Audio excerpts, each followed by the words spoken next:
for joining me. I really appreciate your time, and I promise this isn't going to go any longer than we've already discussed. I've also included a student profile at the end. If there's anything you'd like to add after we discuss, then we can do that as well. Okay? Thank you.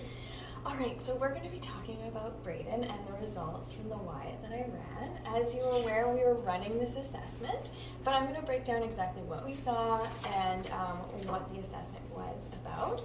There's more information and tables at the front that I can go over with you afterwards. Okay. But let's go through the assessment itself. Okay. So if you want to turn to page 4, it starts with oral language. Perfect. So oral language was a combination of listening comprehension, and oral expression. So I asked him questions that related to images, and then I also tested his vocabulary.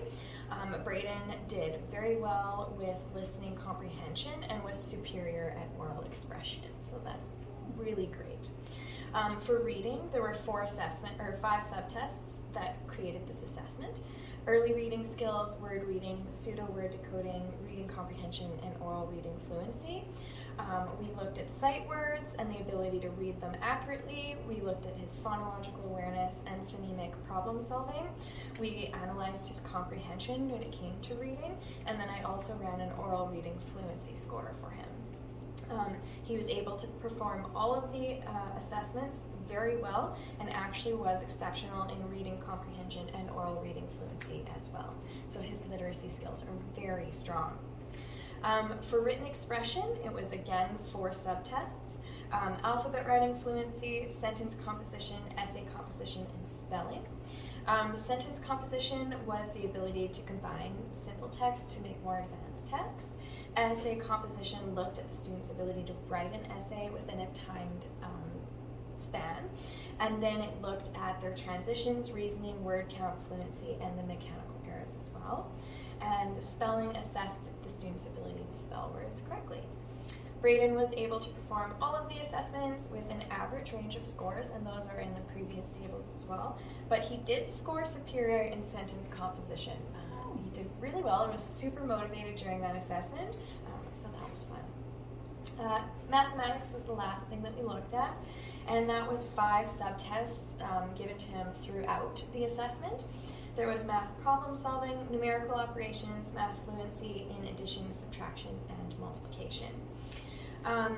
Math problem solving asked students with word problems to see their ability to navigate from text to operation. Numerical operations studied a student's ability to work with standardized operations. And math fluency targeted addition, subtraction, and multiplication separately in time spans. Braden was able to work with math fluency in addition and subtraction, but he had significant difficulties in problem solving and numerical operations, and I will discuss some recommendations in the next page, as well as kind of the overall summary. Okay.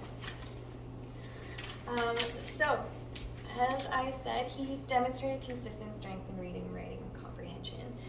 His literacy, problem solving, and reasoning skills are strong, along with decoding abilities, and he showed superior abilities in expressive vocabulary, oral word fluency, and sentence combining. So he's above grade level in all of those areas, which was really excellent to watch. Braden is challenged by mathematics, especially numerical operations and problem solving. A deeper look into his abilities with operations and numerical processing is my recommendation. While I was administering the test, the assessment, Braden demonstrated significant anxiety as well as deflective and disruptive behaviors. He lost focus often and was also very quick to give up. He believed that his innate abilities were not present and that he's not a math person, he can't do math, and he couldn't do the questions. What was really interesting was, despite those challenges and saying, I don't know, I can't, Braden consistently answered the questions correctly. He had it. So I do believe that this assessment doesn't actually represent his true abilities. I think it represented, as well as some of his math ability, his behavioral barriers more so. I do recommend reassessing him, and I would recommend doing it in short bursts, beginning at an even lower level so that we build that confidence while he's working through, and then working towards the grade level math so that he feels good while he's doing it and we can see an actual representation. For literacy, it's going to be super important that you challenge Brayden. He's superior across the board, which often leads kiddos to be bored in the subject matter at grade level. So I'm recommending several different options to give him advanced reading, to give him additional opportunities to present on interests that are topic or interest-based. So things that motivate him, extra work in class, as well as differentiating his abilities. So I will be talking with the classroom teacher to help bring content that's a higher level for him to keep him motivated and engaged while he's working. Also, just to be aware that because of his boredom, he may start demonstrating some of those behaviors that I was seeing a little bit of and that you might have experience with at home to help mediate those areas. I'd also recommend that he help his fellow students. I will talk to the teacher about having a leadership role when it comes to reading and writing. And he was especially engaged in creative writing, so finding pursuits for him to enjoy that writing and to reach that higher level is going to be super important for him.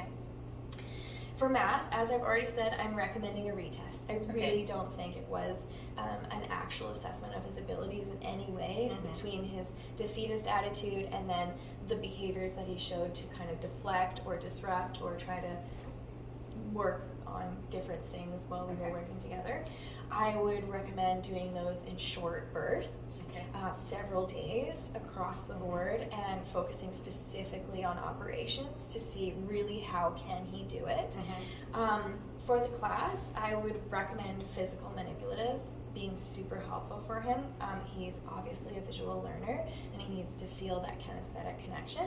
That will help him, especially when we're working with fractions, to break down the fractions into their smaller pieces and just show him how they combine back to the whole will be super helpful for his multiplication and otherwise.